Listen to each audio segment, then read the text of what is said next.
University is starting back soon, so many of my friends started moving back to town. I am 17 female, live in a house with 5 friends.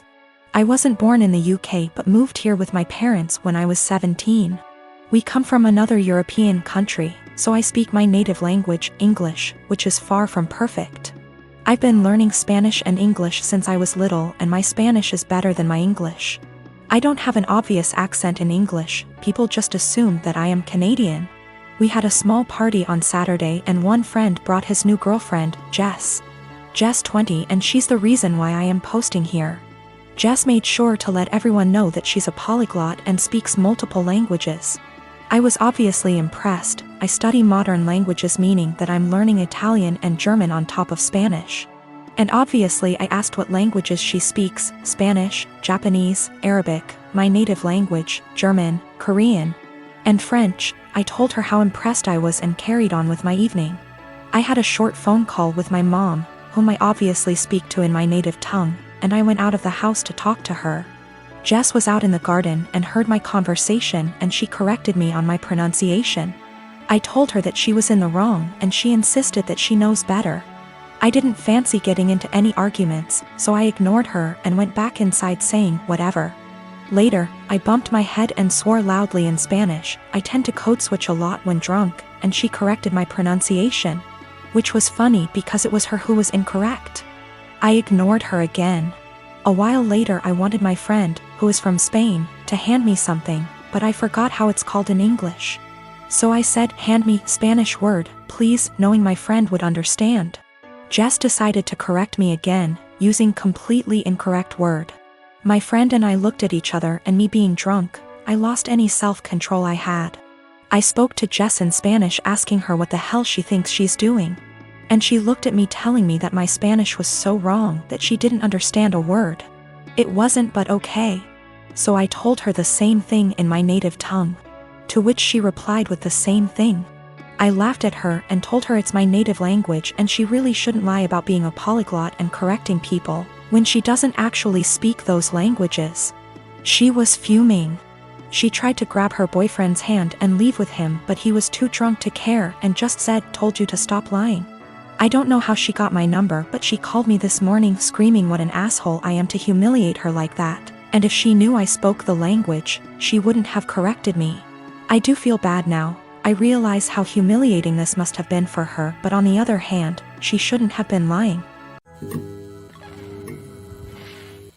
I met my friend Chuck about 1.5 years ago. We were both part of an online local group for single parents, and eventually met offline with other group parents. I have known Britt since high school. Chuck's wife died of childbirth complications the day their daughter was born, more than 2 years ago. Britt is a few months out of a 9-year relationship. Both of them have expressed wanting to meet other people. And I thought they'd be good for each other because of common interests, and we all have kids of similar ages. 2 days before Christmas, Chuck and Britt went out on their first date. I kept Chuck's daughter at my house so the two could have some more time together without him having to worry about the baby. The plan was for her to spend the night. She's done it before and gets along great with my 3-year-old girl. But Chuck knocked on my door at 11 p.m. to get his daughter. He barely said a word to me, and I could tell he had been crying, but he wouldn't tell me what was wrong. The next day, I asked Britt what happened. She said that they had dinner and a couple drinks. Things were going excellent. She said she felt like they had great chemistry and were even getting physical at his house. But he suddenly told her to stop and to leave immediately. She swears that she has no idea what she did wrong and is really hurt by the whole thing. I believe her because she is really sweet and social. I've never seen her do anything to piss anyone off. I tried to talk to Chuck at the same time to get his side of the story and see what went wrong. All he said that he wasn't feeling it and didn't want to discuss it further. I didn't push it, but when I went to wish him a Merry Christmas a day later, I saw he had deleted me from his social media.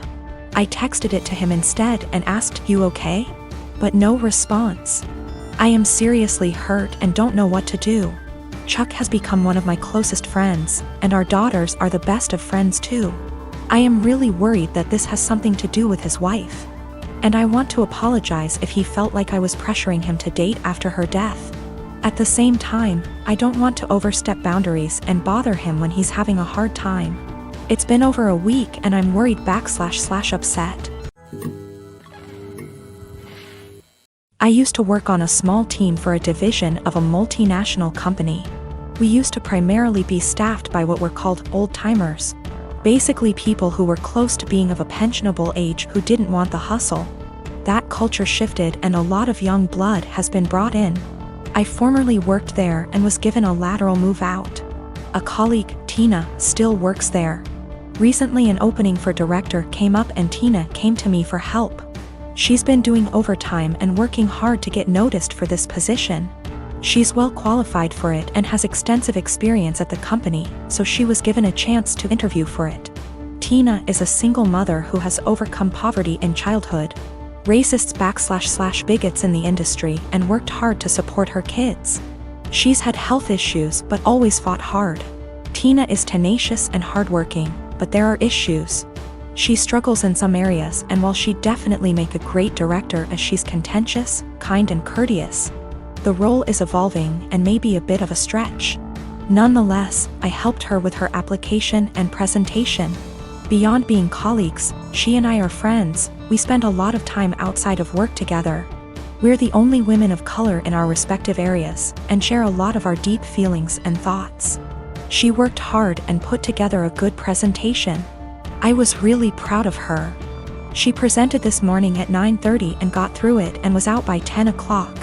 Most of the other applicants were internal and interviewed yesterday, but one person was recommended by a senior VP in a different department. The guy who was recommended is a 30-year-old hotshot. I think he may actually be in his late 20s. He will soon graduate from an Ivy League MBA and is the definition of corporate style. They gave him a last-minute presentation slot immediately following Tina. I attended all of the presentations. I am not on the hiring committee, but was there to support Tina and see how the presentations went. When the hotshot gave his presentation, it wasn't even close. The 20 of us sat in the room and were dumbfounded. Not only was his presentation visually appealing, but he noticed details none of us ever did, and he developed a pitch that was so innovative that our AVP asked to use a tagline he created. His technical analysis was so spot on that it was spooky. He understood issues facing our business unit without having to be told and had ready solutions to solve the problems. Questions they asked him were more about how he'll do things when he takes over the role. It was made very clear to him that this was his job, and they even provided an unofficial tentative start date. It is very clear that he understands the industry and his past experiences, such as professional work experience as well as winning top case competitions and academic awards, prepared him very well.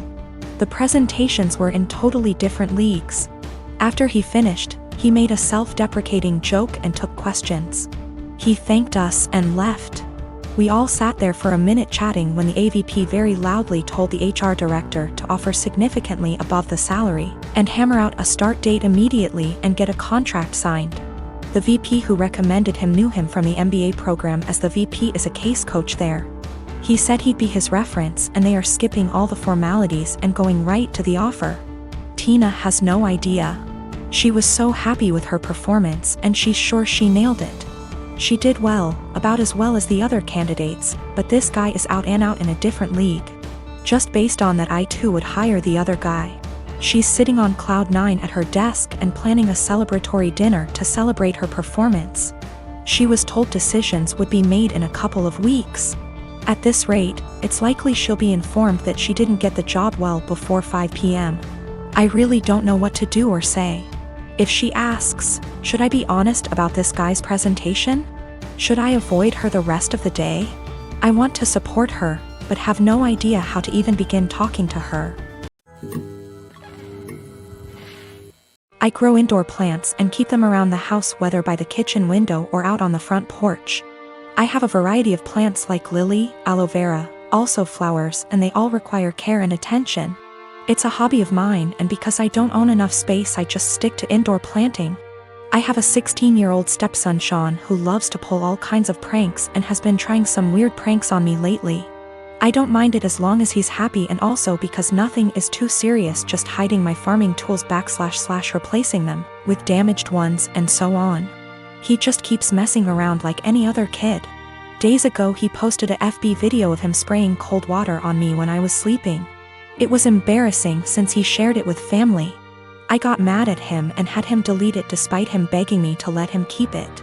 He kept sulking afterwards and had his mom try to convince me to let him repost the video, but I thought that was crazy request. Sean suddenly became friendly and asked if he could water my plants. I was glad he asked and gave him the watering can and told him to start with the plants in the kitchen. He was gone for a few minutes, then he got back and started watering all the plants in the house. Later in the evening I was cleaning my tools and there was a weird smell coming from the watering can. It smelled like bleach. I freaked out and checked my plants and the same smell was coming from them. I confronted Sean and asked what he watered the plants with. He acted dumb and said nothing, but I found a bottle of bleach in his room which made me lose my temper. He admitted watering my plants with bleach to get back at me for making him remove the video. I was mortified. I immediately canceled the weekend trip to the national park that he was looking forward to. He started crying saying it was too much and he made a mistake in moment of clouded judgment. I refused to discuss it. My wife feels bad. Sean hasn't been eating well since I canceled the trip, but he damaged my plants and caused me hurt and pain. She thinks an apology was enough. He is a kid and made a mistake. She wanted me to let it go, but I said canceling the trip is his official punishment. I got called unreasonable and stubborn for this, and that I don't respect her as a parent too. Sean has this mentally that if he admits doing something wrong then he'll be forgiven. This isn't how it should be, but his mother thinks admitting to it and apologizing should be the end of it.